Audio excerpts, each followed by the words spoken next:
Selamat malam jemaat-jemaat yang terkasih, yang sudah mengikuti streaming online juga. Pada malam hari ini kita akan bersama-sama memulai persekutuan doa Rabu kita. Namun sebelum lebih jauh, saya mengajak jemaat sekalian, kita akan bersama-sama menyanyikan satu pujian, Kasih Setiamu yang Kurasakan.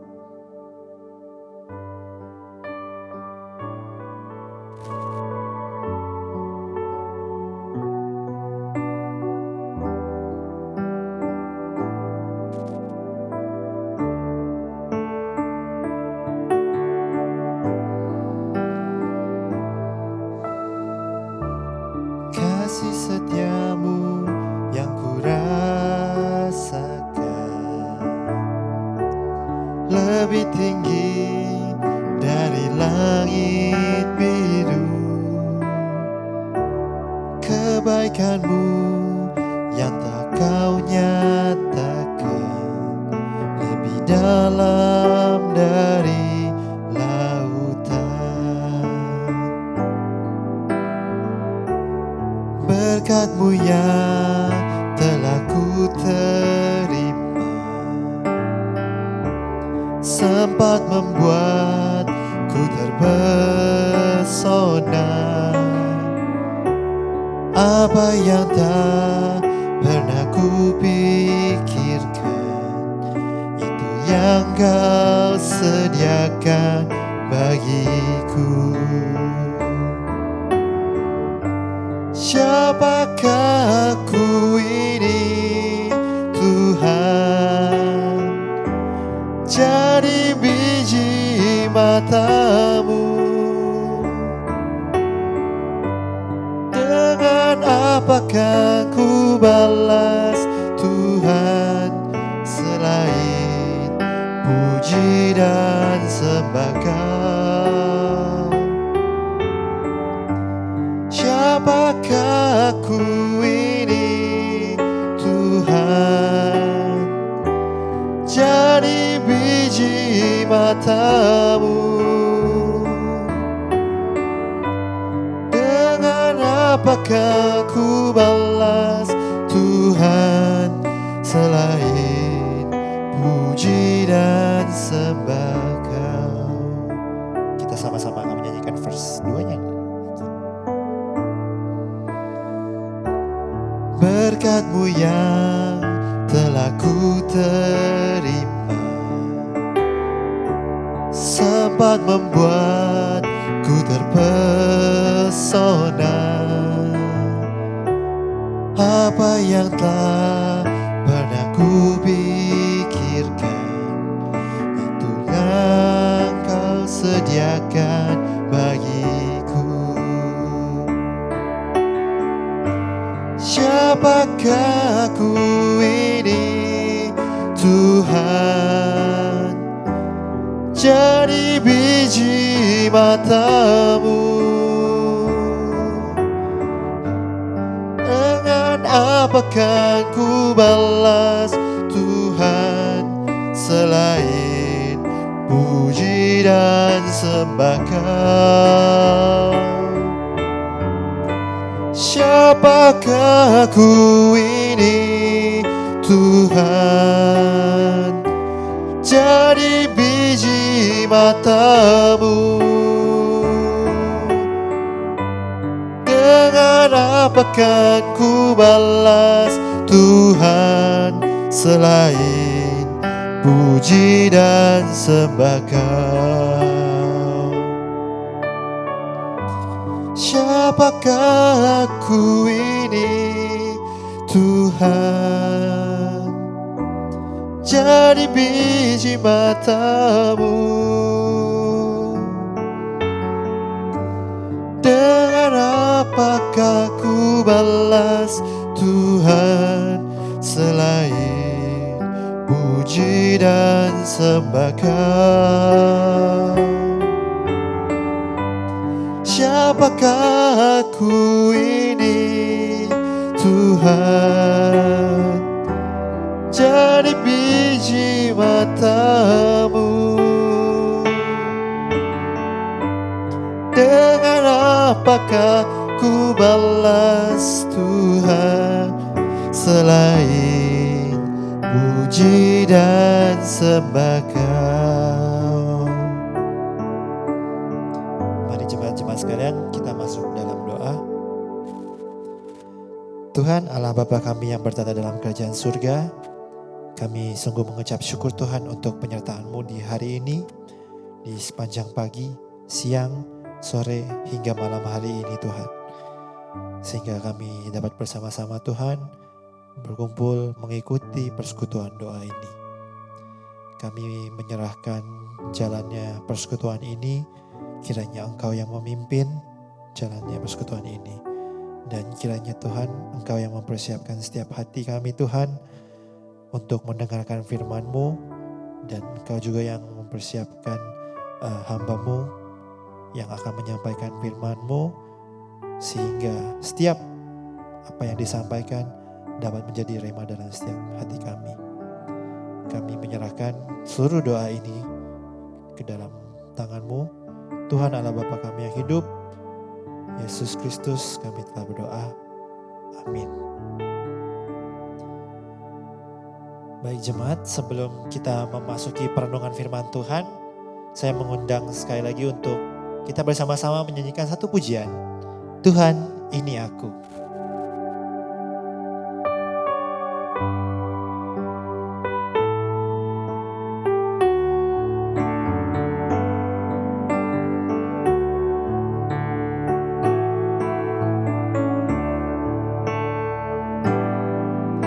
Tuhan, ini aku, jadikanlah ku alat-Mu untuk memberitakan Injil-Mu.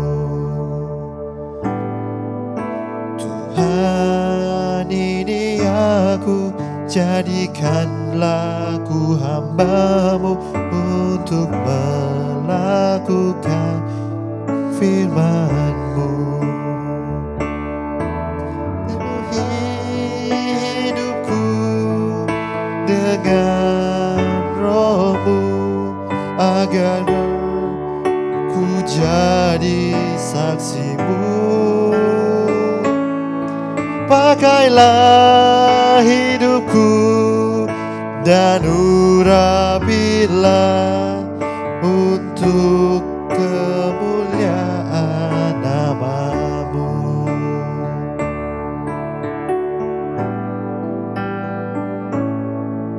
Tuhan, ini aku, jadikanlah ku alat-Mu untuk memberitakan Injil-Mu. Tuhan, ini aku, jadikanlah ku hamba-Mu untuk melakukan firman-Mu. Penuhi hidupku dengan Roh-Mu, agar ku jadi saksi-Mu. Pakailah hidupku dan urapilah untuk kemuliaan nama-Mu.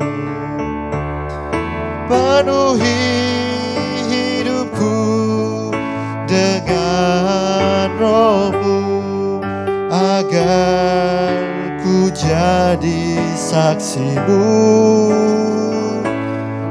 Pakailah hidupku dan urapilah untuk kemuliaan nama-Mu. Untuk waktu selanjutnya dipersilakan. Shalom Bapak Ibu dan Saudara yang dikasihi Tuhan. Kita akan mengikuti ibadah online doa pada hari ini. Sebelumnya mari kita mengambil saat teduh sejenak. Mari kita tenangkan hati dan pikiran kita untuk fokus menghadap hadirat Tuhan di dalam doa ini.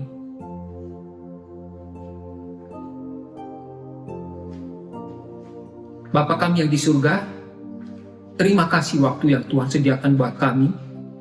Di tengah kesibukan kami, Engkau ini bertemu dengan kami secara pribadi melalui doa ini ya Tuhan. Berikan kami hati yang tenang. Segala pergumulan boleh kami singkirkan dan kami fokus untuk datang di hadapan bersekutu dengan Engkau. Biarlah Engkau menjadi pokok anggur dan kami ranting-rantingnya ya Tuhan. Kehidupan kami menyambung dengan Engkau melalui doa pada saat ini. Berkati kami semuanya, baik yang mengikuti secara online maupun yang ulang. Dalam nama Yesus kami memohon doa ini. Amin. Bapak Ibu, setelah kita memuji nama Tuhan, mari kita merenungkan firman Tuhan yang mendasari doa-doa kita pada saat ini. Terambil di dalam kitab Yohanes pasal 4. Ada beberapa ayat yang saya bacakan, sekalian juga saya bawa renungan. Yohanes pasal 4. Dimulai dengan Yesus mengetahui bahwa orang-orang Farisi telah mendengar bahwa ia memperoleh dan membaptis murid lebih banyak daripada Yohanes. Meskipun Yesus sendiri tidak membaptis melainkan murid-muridnya. Nah, di sini kita melihat bagaimana Yesus itu sebenarnya bisa menghalangi dia melihat kesempatan pergi ke Samaria. Karena di sana ada seorang wanita yang membutuhkan keselamatan. Tapi Yesus tidak terhalangi itu. Karena dia dipimpin oleh Roh Kudus untuk melihat kesempatan. Memang dia butuh murid, tapi nggak terlalu urgent. Tapi di kota Samaria, di Sikha itu ada satu perempuan yang membutuhkan dia. Nah, kita lanjutkan dengan pembacaan kita ayat 4. Ia harus melintasi daerah Samaria. Dia sengaja. Ada murid yang membawa sukacita, ada nanti keberlanjutan pelayanan. Tapi di Sikha, di Samaria, ada perempuan yang membutuhkan keselamatan, berita Injil itu. Maka Tuhan Yesus harus melintasi daerah itu. Di sini kita melihat, Yesus melihat kesempatan itu. Dan dia tidak buang-buang. Dia melihat, membuka kesempatan itu dan menggunakan kesempatan itu. Lalu kita lanjutkan. Maka datanglah seorang perempuan Samaria menimba air di situ. Seorang perempuan Samaria. Sebagai seorang guru, Yesus tahu dia harus menjadi teladan. Tidak sembarangan ketemu dengan orang, apalagi dengan seorang perempuan di tempat yang sunyi. Ini menjadi penghalang. Tapi Yesus menggunakan penghalang ini menjadi kesempatan. Dia buka kesempatan itu untuk bertemu dengan perempuan ini, untuk berngomong dengan dia, memberitakan Injil. Lalu kemudian kita melihat bagaimana kata perempuan itu sama itu kepada Yesus pasal 9. Maka kata perempuan Samaria itu kepadanya, masakan engkau seorang Yahudi minta minum kepadaku seorang Samaria, sebab orang Yahudi tidak bergaul dengan orang Samaria. Nah, di sini kita melihat lagi bagaimana penghalang itu Yesus untuk tidak bisa menggunakan kesempatan itu memberitakan Injil kepada perempuan Samaria ini. Orang Samaria dengan orang Yahudi itu memiliki hubungan yang tidak baik. Orang Samaria itu adalah keturunan campuran. Jadi orang Yahudi menganggap mereka itu tidak murni keturunan Yahudi. Maka mereka tidak berani bergaul. Ya, apalagi misalnya kalau umpamanya orang asing gitu ya, mereka menganggap itu najis. Nah, tapi Yesus itu memakai kesempatan ini menjembatani bahwa ia itu Raja Damai. Kematiannya, kehadirannya adalah memulihkan hubungan-hubungan yang telah rusak karena dosa. Nah, Yesus terus memakai kesempatan ini dengan sebaik-baiknya untuk kemuliaan nama Tuhan, memberitakan Injil. Nah, kemudian bagaimana Yesus di ayat berikutnya itu menyinggung tentang air. Ya, di ayat 10, jawab Yesus kepadanya, "Jikalau engkau tahu tentang karunia Allah dan siapakah dia yang berkata kepadamu, berilah aku minum, niscaya engkau telah meminta kepadanya dan ia telah memberikan kepadamu air hidup." Nah, bagaimana Yesus itu memakai istilah air? Ya, yang sebenarnya dibutuhkan orang yang haus. Dan Yesus tahu, karena dia Allah yang Maha tahu. Perempuan ini membutuhkan bukan air biasa, tapi air hidup. Yaitu apa? Keselamatan dari Tuhan yang memberikan damai sejahtera. Nah, melalui pembicaraan air, Tuhan Yesus mau membawa perempuan ini untuk menerima air hidup itu sendiri yang akan diberikan oleh Yesus kepadanya, di mana dia tidak akan haus. Nah, di sini kita melihat bagaimana Yesus itu kreatif di dalam menggunakan kesempatan itu. Di situ juga kebetulan ada sumur, nah ada air. Nah Yesus memakai itu secara kreatif, memakai air untuk membawa air hidup kepada perempuan ini, yaitu keselamatan. Lalu kemudian kita melihat sehingga akhirnya perempuan itu mengerti apa arti air hidup dan menerima air hidup itu, yaitu keselamatan dari Tuhan Yesus. Nah, kemudian Tuhan Yesus lagi melihat bahwa perempuan ini sebenarnya bukan perempuan yang baik-baik, perempuan yang nggak beres. Kenapa? Dari beberapa ayat tadi di atas, dia datang pada siang hari menimba air. Banyak penafsir mengatakan bahwa ini dia datang pada siang hari supaya apa? Jangan kelihatan orang. Kalau di pagi hari atau di sore hari banyak orang di sana menimba air yang sama kan? Maka ia datang pada siang hari supaya jangan dilihat orang. Dia malu akan kehidupannya. Itu nanti lebih jelas pada ayat berikutnya ketika Yesus itu tahu dia memiliki suami sekian banyak, 5 orang. Belum lagi dia tidak jujur. Ini perempuan tidak benar. Tapi Tuhan Yesus bagaimana dia tidak menghakimi dia. Tapi bagaimana terjadi komunikasi yang menunjukkan Yesus menerima dia, memahami dia. Walaupun Yesus tidak kompromi terhadap dosa, yaitu hal-hal yang tidak baik dalam kehidupannya. Sehingga perempuan ini terbuka. Akhirnya dia tahu bahwa Yesus ini bukan orang biasa, tapi seorang nabi. Nah, lalu kemudian di ayat berikutnya, Yesus menyinggung tentang penyembahan di ayat 22. Tentang kata penyembahan, di mana perempuan Samaria ini menyinggung bahwa mereka itu menyembah Allah di gunung. Nah, itu menjadi alat bagi Yesus untuk menyatakan penyembahan yang benar. Melalui kedatangannya itu, yaitu penyelamatan yang dibawa oleh Yesus, orang percaya itu menyembah di dalam roh dan kebenaran, bukan lagi di gunung, bukan lagi di Yerusalem. Itu penyembahan yang benar. Sehingga nanti perempuan itu menyinggung tentang bahwa ada nanti Mesias yang datang yang mengajarkan banyak hal kepada mereka. Nah, itu terbuka peluang bagi Yesus menyatakan dirinya. Sehingga nanti Yesus di ayat berikutnya, Yesus mengatakan, akulah dia Mesias itu. Nah, akhirnya perempuan ini menerima Yesus sebagai juru selamat di dalam hidupnya. Dia mengalami pertobatan. Sehingga ketika Tuhan Yesus di ayat sekian itu, untuk menyuruh dia pergi kembali ke kotanya. Nah, di ayat 26 itu Yesus berkata kepadanya, akulah dia, yaitu Mesias yang sedang berkata-kata dengan engkau. Jadi dia tadi memakai itu penyembahan sehingga perempuan ini terpancing untuk menyatakan Mesias yang sedang mereka tunggu, yang mengajarkan tentang banyak hal, termasuk tentang penyembahan. Lalu dia masuk, akulah dia.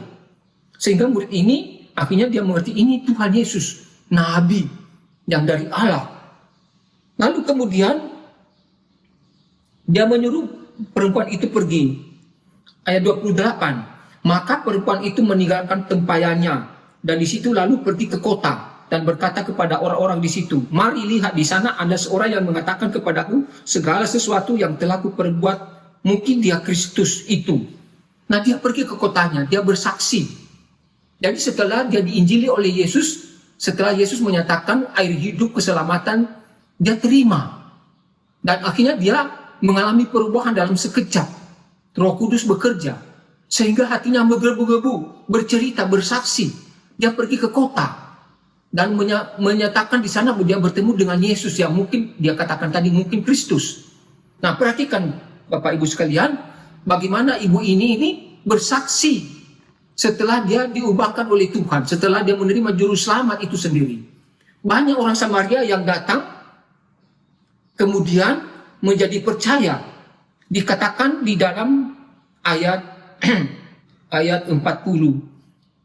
Demikian dikatakan, ketika orang-orang Samaria itu sampai kepada Yesus, mereka meminta kepadanya supaya ia tinggal pada mereka. Dan ia pun tinggal di situ 2 hari lamanya. Dan lebih banyak lagi orang yang menjadi percaya karena perkataannya. Dan mereka berkata kepada perempuan itu, kami percaya, tetapi bukan lagi karena apa yang kau katakan, sebab kami sendiri telah mendengar dia dan kami tahu bahwa dialah benar-benar juru selamat dunia. Nah, ini luar biasa Bapak Ibu, penginjilan yang luar biasa. Sekali lagi bagaimana kita melihat itu di dalam pimpinan Roh Kudus. Jelas Tuhan Yesus penuh dengan kuasa Roh Kudus. Waktu dia baptiskan, dia dipimpin oleh Roh Kudus dibawa ke padang gurun. Nah, kehidupan Tuhan Yesus yang dipimpin dan dipenuhi Roh Kudus itu, dia melihat kesempatan yang ada itu. Walaupun ada murid-murid yang banyak telah menjadi muridnya yang telah dibaptis, tapi dia lihat ada di Samaria yang membutuhkan juru selamat. Orang-orang Samaria juga membutuhkan juru selamat. Dia memakai perempuan ini ketika datang siang hari pada sumur untuk menimba air, untuk membangun satu komunikasi. Walaupun ada halangan, dia sebagai seorang perempuan, Yesus sebagai seorang rabi, tapi Yesus tidak menghilangkan semua halangan itu. Lalu dia mengkomunikasikan dengan penuh kreatif. Bagaimana dia memakai istilah air hidup, bagaimana dia memakai istilah penyembahan itu untuk menyatakan dirinya. Dia air hidup yang memberikan keselamatan.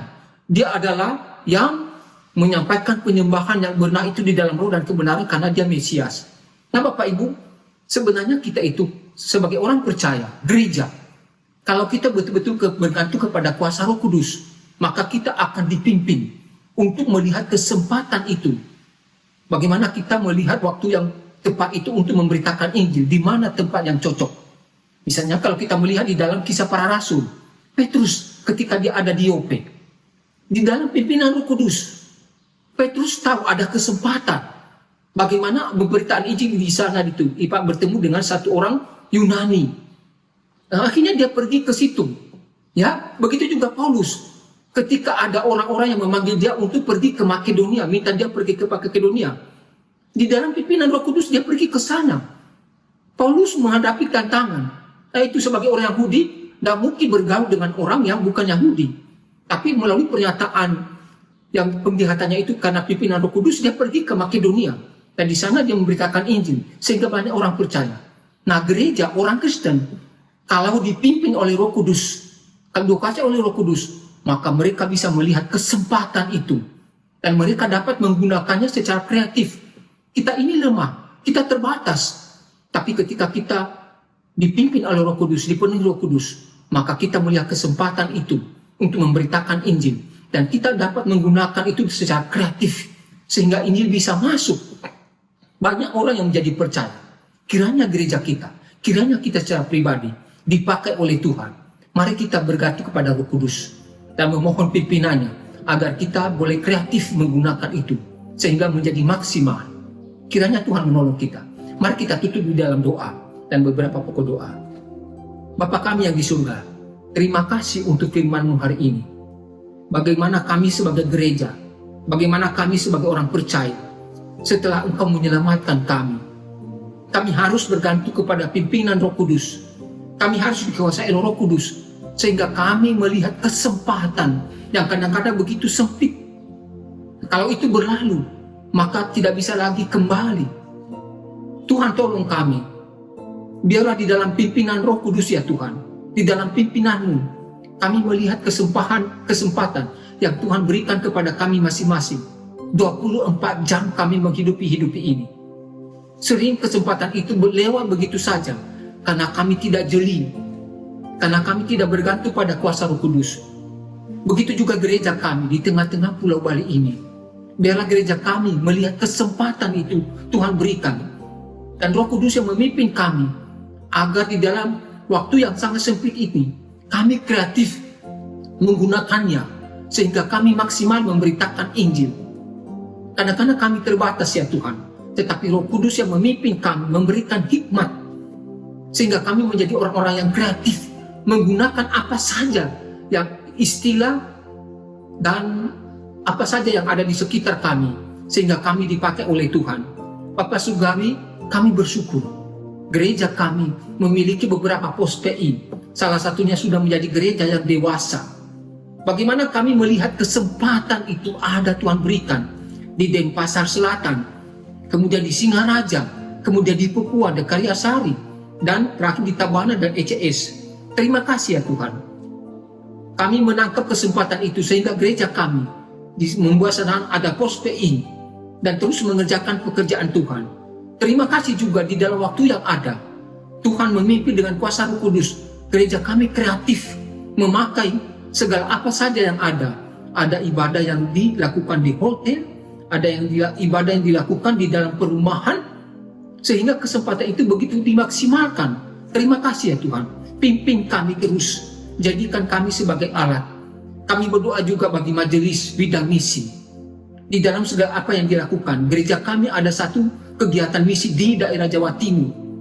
Tuhan tolong supaya melalui kegiatan ini ada penjangkauan di sana ya Tuhan.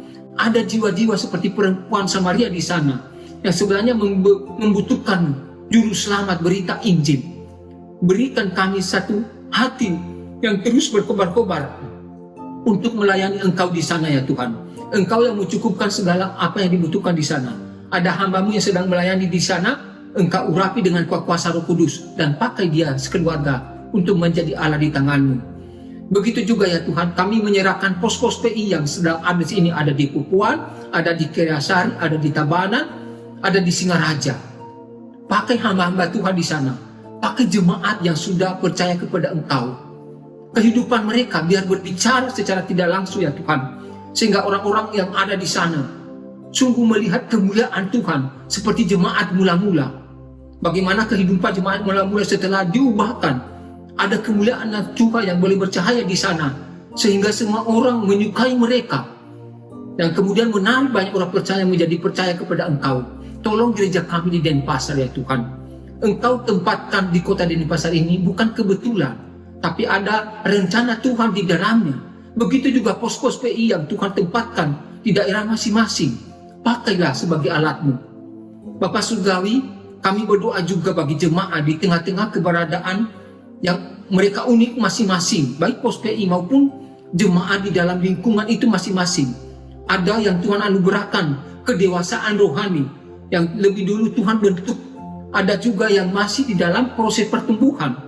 Biarlah kami ya Tuhan saling bergandengan tangan, saling mendukung satu dengan yang lain, sehingga terjadi pertumbuhan, terjadi kebersamaan, sehingga orang melihat bahwa kami itu bekerja bersama-sama bertumbuh di dalam Engkau, sehingga mereka tertarik untuk hidup seperti kami ya Tuhan, mencari Engkau. Kami menyerahkan gereja kami ya Tuhan. Engkau terus tuntun, Engkau terus berkati di dalam kami bersama, bekerja sama, melangkah bersama di dalam memberitakan Injil. Kegiatan-kegiatan yang ada di gereja kami kerjakan bersama-sama, sehingga nama-Mu yang dimuliakan. Inilah doa kami ya Tuhan. Tuhan terus tuntun gereja ini, Tuhan terus tuntun kami, baik jemaah yang ada di pusat maupun yang ada di pos PI. Dalam nama Yesus kami memohon doa ini. Amin. Baik jemaat sekalian, kita akan bersama-sama meresponi firman yang tadi kita sudah dengarkan. Untuk meresponi firman tersebut, saya mengajak jemaat sekalian untuk menyanyikan satu pujian, Tuhan inilah hidupku.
Kepadamu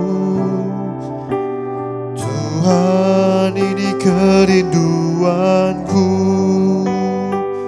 bagimu Tuhan, seluruh hidupku. Pakailah Tuhan bagi kemuliaan-Mu,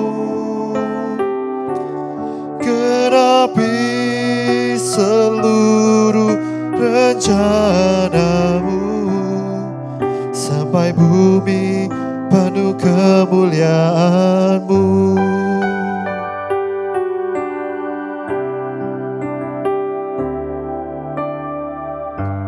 Jadikan kami terang-Mu di tengah kegelapan dunia, membawa bangsa-bangsa kepadamu. Tuhan, ini kerinduanku bagimu Tuhan, seluruh hidupku. Pakailah Tuhan bagi kemuliaan-Mu.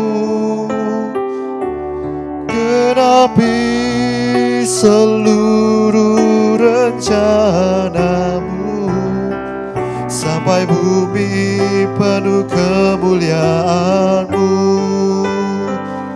Bagimu Tuhan, seluruh hidupku. Pakailah Tuhan bagi kemuliaan-Mu. Genapi seluruh rencana-Mu, sampai bumi penuh kemuliaan-Mu. Genapi seluruh rencana-Mu, sampai bumi penuh kemuliaan-Mu. Genapi seluruh rencana-Mu, sampai bumi penuh kemuliaan-Mu.